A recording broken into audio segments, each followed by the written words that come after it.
Look, what British politicians say about India is the problem of British politicians. I'm nobody to advise knowledgeable people.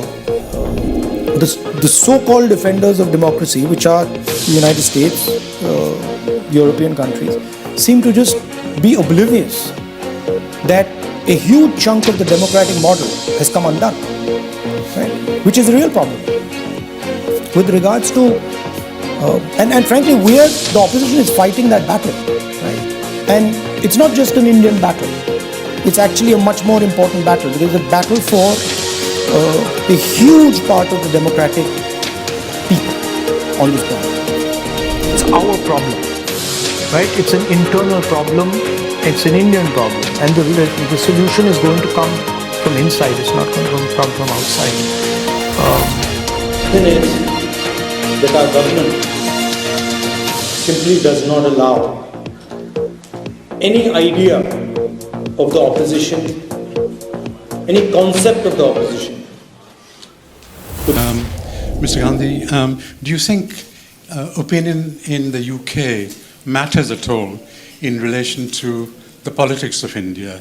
You know, I ask that because when India came up in the Commons, Rishi Sunak said something which was seen by some people as an endorsement of the Indian Prime Minister. I mean, it was carefully worded, but what would you like British politicians to say about India? Do you think that they have a role, and does it really matter? I mean, look, what British politicians say about India is the problem of British politicians. I'm nobody to advise knowledgeable people on what they should say about India. In the politics of India, day-to-day politics of India, you know, what is being said in the United Kingdom about India doesn't really have a big impact. But in a globalized world, what people say anywhere, England, America, wherever, it has a little bit of an effect. But does it make people change their political decisions? I don't think so. It's our problem, right? It's an internal problem. It's an Indian problem, and the solution is going to come from inside. It's not going to come from outside. However, the scale of Indian democracy means that democracy in India is a global public good, right? It impacts way further than our boundaries. If Indian democracy collapses, in my view, democracy on the planet suffers a very serious, possibly fatal blow. It's strange that an Indian political leader can give a talk in Cambridge University, Harvard University, but he can't give a talk in India, in a university in India. Right? And the reason is that our government simply does not allow any idea of the opposition, any concept of the opposition to be discussed. Same happens in Parliament House when there are important things that we need to speak about: demonetization, GST, the fact that the Chinese are sitting inside our territory. When we try to raise these questions, we're not allowed to raise them in the House. It's a fact. It's shameful, but it's true. Anita Sarkar, and I write for the Quint. In your Cambridge lecture, you made a very important and pertinent point about India's democracy being important for global democracy itself.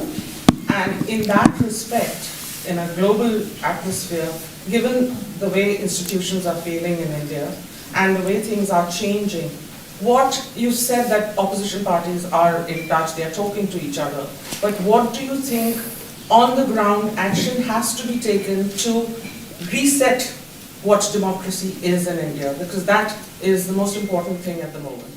So one way of looking at it, you know, as you were speaking, I was thinking about it. and people don't quite understand the scale of India and its democracy. So, how would you react if democracy suddenly disappeared in Europe? Right? You'd be shocked and you'd be like, oh my God, that's a massive blow to democracy. Well, how would you react if something, a structure 3.5 times Europe suddenly went non-democratic? Right? That's happened already. That's not something that is going to happen in the future. That's already happened. But there's no reaction. And if we're talking about Europe, that's the thing that shocks me. There's no reaction, right? And of course, there are reasons for there not being a reaction. There is sort of trade and there's money and stuff like that. But Indian democracy is a public good. And if you're looking at the democratic structure, it is the single most important public good. It's the largest. It's 3 or 4 times the size of the United States in terms of numbers. Same with regards to Europe. So the surprising thing is that the so-called defenders of democracy, which are the United States, European countries, seem to just be oblivious that a huge chunk of the democratic model has come undone, right? Which is a real problem. With regards to, and frankly, the opposition is fighting that battle, right?